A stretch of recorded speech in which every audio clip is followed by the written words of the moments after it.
అన్న నమస్తేనే. నమస్తే నమస్తే అయ్యగారికి ఇచ్చింది రంగరాజన్ గారు. నమస్తే రంగరాజన్ మాట్లాడుతున్నాను సార్. నమస్తే నమస్తే స్వామి, బాగున్నారు స్వామి? బాగున్నాను అదే స్వామి, వ్యక్తి స్వామి. నాకు విషయమే తెలియదు స్వామి. నేను తెలిసేసరికి నాకు రాఘవన్న రామకృష్ణ చాలా భయంకరమైనటువంటి ఒక ఘట్టం అండి. లాస్ట్ మొన్న ఫ్రైడే కంటే ముందు ఫ్రైడే జరిగింది, 7th February నాడు. And some 27 people entered my private room, and then they were saying that they are followers of Ramarajyam, and they wanted me to work for Ramarajyam.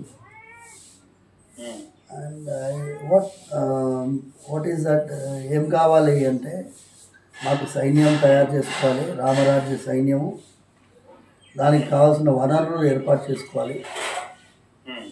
జడ్జుల తాట తీస్తాము, police వ్యవస్థ యొక్క తాట తీస్తాము, రామరాజ్యానికి వ్యతిరేకంగా ఉండే వాళ్ళ తాట తీస్తాము. మీరు ఇక్ష్వాకు వంశస్థులు, ఆ గోత్రానికి చెందిన వాళ్ళని ఐడెంటిఫై చేయాలి. శాస్త్రగుణం అంటే క్షత్రియుల్లాగా పనిచేసే వాళ్ళని ఐడెంటిఫై చేయాలి.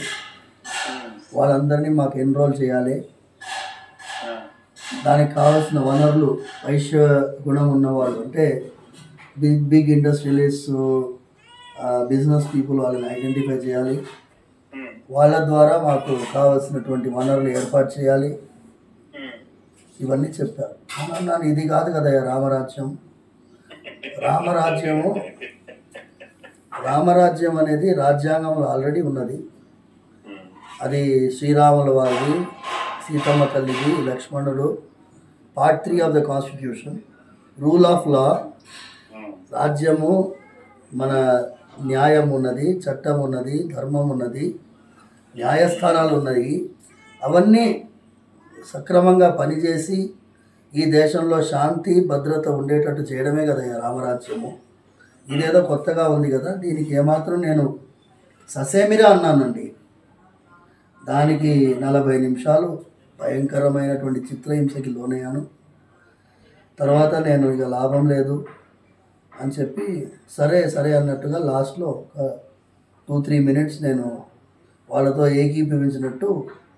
ఎందుకంటే బాడీ అంతా you can see people were surprise when I came out of the room after they left. కళ్ళంతా ఎర్రగైపోయినాయి, శరీరం అంతా ఒకటే నొప్పి. Imagine sir, I'm 58 years old. మన ఫ్యామిలీస్కి ఎంత దగ్గర సంబంధం. మీ నాన్నగారు అంటే మా నాన్నగారికి చాలా ప్రాణం. మీరు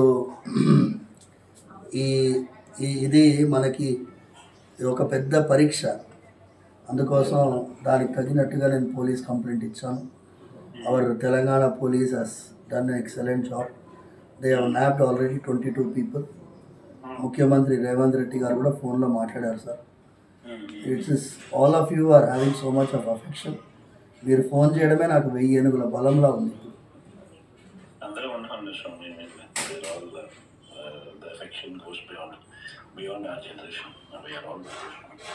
thank you sir. Thanks for calling sir.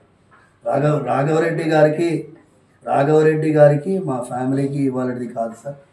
మీరు మీ నాన్నగారు చేవళ్ళకి పాదయాత్ర ప్రారంభించే ముందు రాఘవరెడ్డి గారు నాన్నగారు ఉన్నారు. ఆయన అన్నారు ఒక మాట, మా టెంపుల్లో స్వామివారు వెలిసింది గుణాల మాధవరెడ్డి గారికి కలలో. ప్రతి ఏడాది ఆయన పాదయాత్రగా తిరుమలకి వెళ్ళేవారు. నాన్నగారు ఏమన్నారంటే, గుణాల మాధవరెడ్డి పాదయాత్రగా తిరుమలకి వెళ్ళారనేది స్థల పురాణం, కానీ ఈ కొండా రాఘవరెడ్డి మాత్రం ప్రతి ఏడాది పాదయాత్రగా పోతాడు, ఇది ప్రత్యక్షమైనటువంటి నిదర్శనం అని చెప్పారు. అలాంటి ఫ్యామిలీ మనిషి సార్ మాతో ఉన్నారు. ఆయన పాపం మీకు తెలియదు, నేను మాట్లాడిస్తాను. మీరు మధ్యాహ్నం ఇవాళ శివాజీ జయంతి, చిలుకూరులో మేము రామదాసుల వారి గోష్ఠిగా ఏర్పాటు చేసుకున్నాము. ఇంకొక అరగంటలో వాళ్ళు పాట పాడే వాళ్ళందరూ వస్తున్నారు. అందుకోసం మీతో ఈ టైంలో మాట్లాడాలని చెప్పాను సార్. ఫోన్ చేయడం నాకు పెద్ద బలంగా ఉంది. Thank you sir. Thank you.